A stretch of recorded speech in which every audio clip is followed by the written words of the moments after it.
Twitch to PAX East. I'm Anna Prosser-Robinson, thrilled to be joining you this morning. And as you just saw, we're here to talk about Elder Scrolls Legends. We've got our new friend Pete here. Pete, how's it going this morning? Good. Good to see you guys again. How are you? Yes. Good. Nice to see you. Good morning. Morning.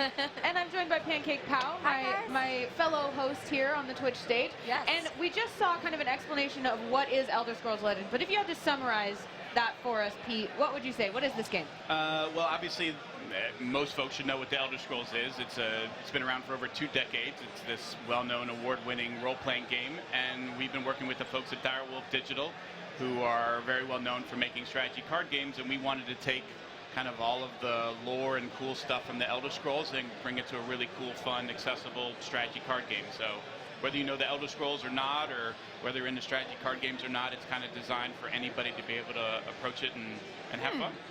So when you say anyone to approach it, what accounts for that approachability? What makes this game so approachable? So we have a full campaign in the game, a full story campaign that you play through, and so all of the battles that you have are themed around different things that are happening in the story, so that it's part tutorial, part kind of story, meeting driven, folks and unlocking new cards to add to your collection or new decks to add to your collection.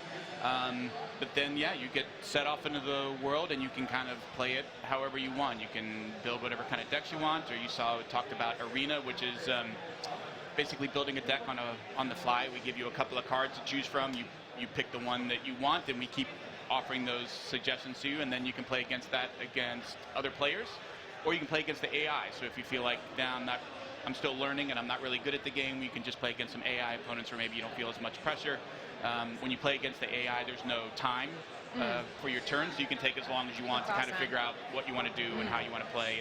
I mean, I've been playing it for 2 years, and I'm still having a blast and learning a lot about the game, so we feel like, you know, folks that today have been having a chance to play it, they seem to pick it up pretty quickly, but there's, you know, a ton of strategic depth as well.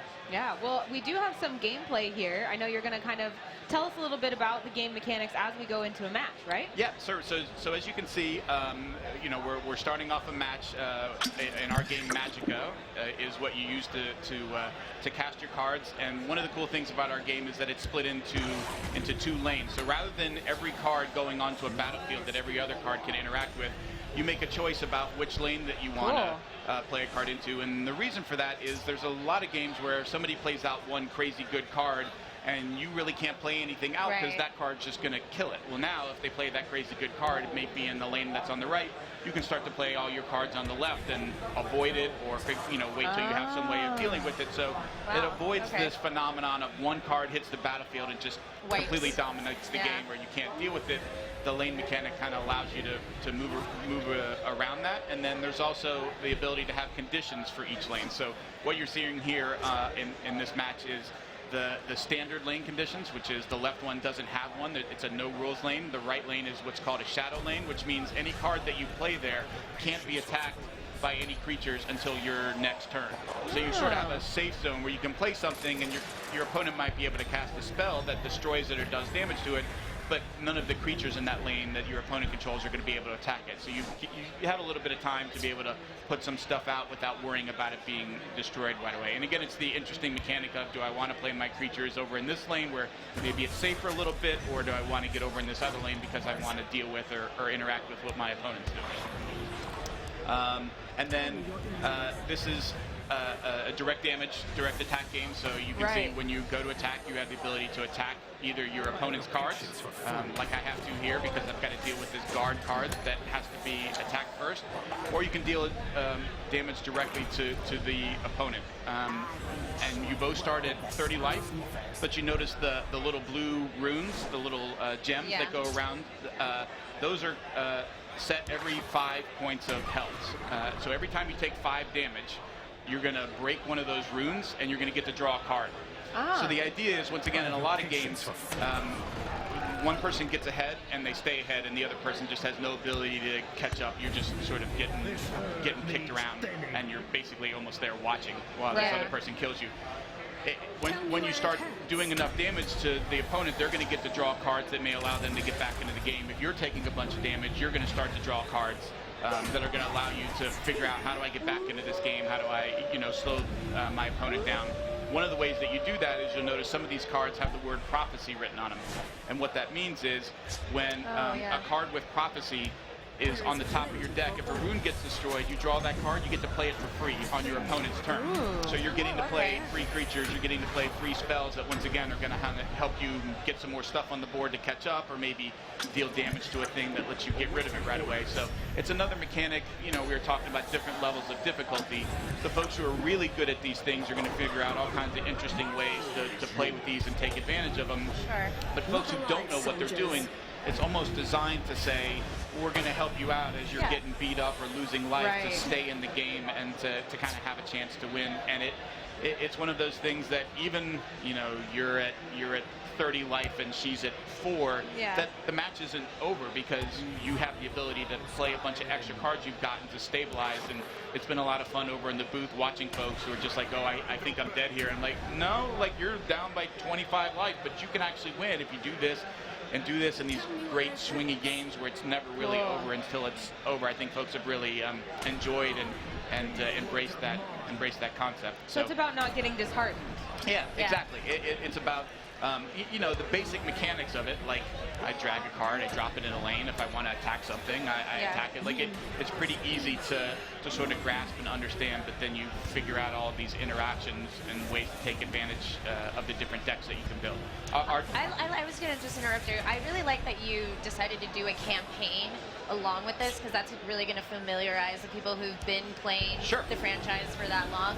How long is the campaign? Because let's say I just want to get started and I'm like antsy and I just want to go in there. Is it lengthy? It's a couple hours long. Yeah, wow, like you get a pretty healthy dose of matches to play, and all along the way you're unlocking rewards, and then again you get some really cool like scenarios that get thrown at you. So for example, in one of them, your band of adventurers that you're sort of gathering up and moving through this campaign with get jumped by the side of the road by a bunch of wolves.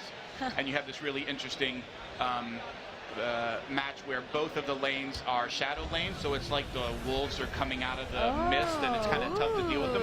And then one of the things, if you know the Elder Scrolls, which I know you guys do, a big thing for us is player choice, right? You getting to kind of decide who you want to be and how you want to play. So at the end of that match, the story continues, and they're talking about after the battle and they finished off the wolves, they found a wolf pup.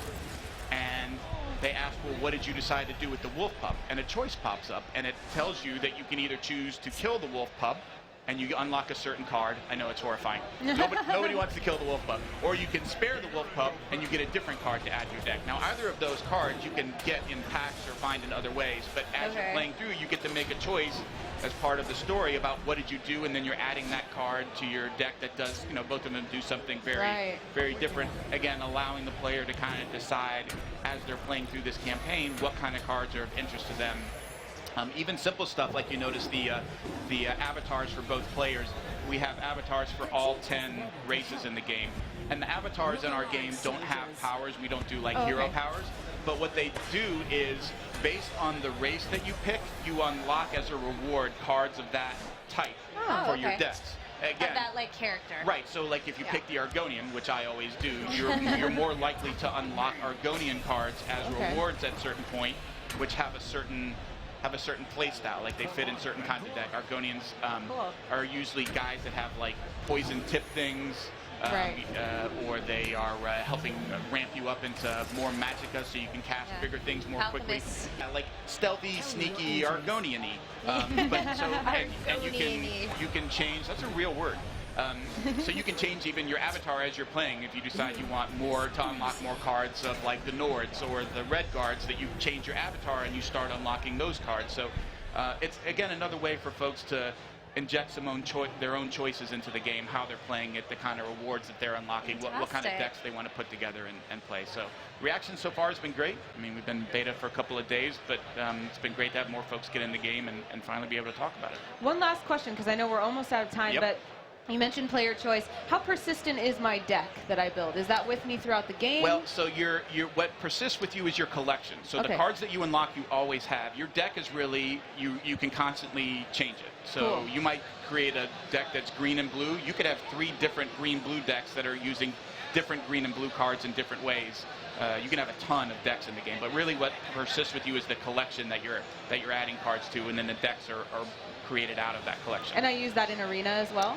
In Arena, you pick which class you want to draft as, and then we give you cards in those colors, and then you're picking them on the fly. So you don't own them, and you don't keep them. The campaign is more geared towards that, or the mode. Yeah, the mode is geared towards that. The campaign is about adding cards to your collection that you're going to keep forever and ever, and then use those in what we call battle mode, which is playing against other people. Awesome. Well, like I said, not too much more time, but where can people find out more and get their hands on your game? Yeah, you can. Folks are going to be playing it here, obviously, but if you're not at PAX, you want to go to legends.bethesda.net, sign up for beta. We're letting folks in all the time. It's still a closed beta, so it's under NDA, but hopefully you get picked and come in and start to play the game for yourself and help us make it better. Cool. And what platforms can we play on? Currently announced for PC and iPad, and we'll see if we might be able to do it for other platforms as well. Ooh, awesome. So good to hear. Thank you so much. Thank you guys for having us. Thank you. Guys, we will be bringing you more game news and insider looks right after this on Twitch.